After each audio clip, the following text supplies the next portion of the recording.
परवेज मुशर्रफ, हम क्यों पाकिस्तान को हम क्यों कहते हैं कि आप इससे कभी दोस्ती नहीं कर सकते। दुनिया का सबसे बड़ा लोल इंसान होगा ना भारत का, दुनिया के नहीं कर रहे, हर देश का दूसरे देश से रिलेशन अलग हो जाता है। भारत का सबसे बेवकूफ होगा जो चाइना और पाकिस्तान पर भरोसा करेगा। चाइना एक हद तक के लिए वो इतना बड़ा कंट्री है तो थोड़ा बहुत उसको लाज शर्म है, क्या यार ऐसा नहीं करना चाहिए। ये तो जो उघारे घूम रहा है इसको क्या लाज शर्म है। अब खुद सोचिए, नवाज शरीफ 1998 में प्रधानमंत्री, वो श्रीलंका दौरे पे गए हुए थे और सेनापति उस समय था परवेज मुशर्रफ। सेनापति के पास वहां पे थल सेना, नौ सेना, वायु सेना तीनों एक ही के अंडर में होती है। हम लोग की तरह, इंडिया की तरह नहीं होती है कि थल सेना अलग, वायु सेना अलग ही, वहां तीनों एक ही के पास होती है। और उसने कह दिया नवाज शरीफ को कि उतर नहीं मत दो। बेचारा नवाज शरीफ का जहाज जो थे, नवाज शरीफ जो थे वो क्या थे, प्रधानमंत्री, और ये आपका परवेज मुशर्रफ सेनापति। पूरा परवेज मुशर्रफ ने मरवाने का प्लान बना लिया था किसको, पीएम नवाज शरीफ को, पीएम नवाज शरीफ को।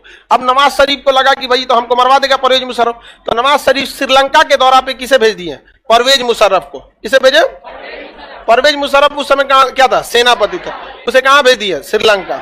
ये है पाकिस्तान, यहां से कहाँ गया, श्रीलंका। श्रीलंका दौरा पे से जब इसका सेनापति आ रहा था वापस ना, तो परवेज ये पीएम नवाज शरीफ ने आदेश दिया कि इसको उतरने ही मत दो। अभी बताइए, हर जहाज में फ्यूल उतना ही भरा जाता है जितना कि वो अपने एयरपोर्ट तक पहुंच जाए, और थोड़ा सा एक्स्ट्रा भर दिया जाता है कि अगर उस एयरपोर्ट पे मौसम की खराबी या टेक्निकल खराबी हो तो अगल बगल के एयरपोर्ट पर उतर जाए। इतना जहाज में फ्यूल नहीं रहता है कि आप एक दिन तक उड़ते ही रह जाइएगा।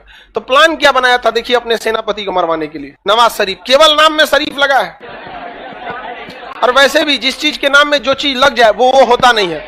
जैसे महिला जयवर्धन है, महिला नहीं है। सिल्वर फिश, फिश लग गया तो फिश नहीं है। दरियाई घोड़ा, घोड़ा लग गया तो वो घोड़ा नहीं है। नवाज शरीफ, शरीफ लग गया तो शरीफ नहीं है। अब बताइए, अपने सेनापति को मरवाने के लिए, इसका सेनापति ये भी शरीफ नहीं था, फुल प्लान बनवा लिया था किसको मरवाने के लिए। इसने कहा कि जैसे आएगा ना तो तुम उतर नहीं मत देना। तो कराची इंटरनेशनल एयरपोर्ट पे ये श्रीलंका से पहुंचा तो पूछ रहा है, एटीसी से पूछ रहा है ना कि क्लियर फॉर लैंडिंग, कि कोने रनवे पे उतरे, रनवे खाली है कि नहीं, तो कोनो जवाब नहीं दे रहा था, रनवे इज नॉट क्लियर। अब जब उसका पायलट परेशान हो गया कि आधा घंटा 20 मिनट का फ्यूल बचा हुआ है, लद दे गिर जाएंगे नीचे, अब क्या करें। तो जहाज में से पायलट पीछे आया, परवेज मुशर्रफ को कहा कि आप तो सेनापति हैं, प्रधानमंत्री के बाद सबसे बड़ा पद किसका होता है, वहां पे सेनापति का होता है, क्या करना चाहिए। उसने कहा वायरलेस लाओ तो रेडियो पे, अपने सेना को फोन किया क्योंकि उसके हाथ में ही पूरी एयरफोर्स है, नेवी है, थल सेना, एयरफोर्स को फोन किया कोनो एगो रनवे खाली करो। तो एयरफोर्स का अपना अलग जहाज होता है, उस पर उतार दिया वो। परवेज मुशर्रफ निकला बाहर, एयर होस्टेस सब हट यहाँ से, एयर होस्टेस निकल यहाँ पे, कहाँ गया रे नवाज शरीफ, जेल में डाल दो। अपने प्रधानमंत्री को जेल में डाला।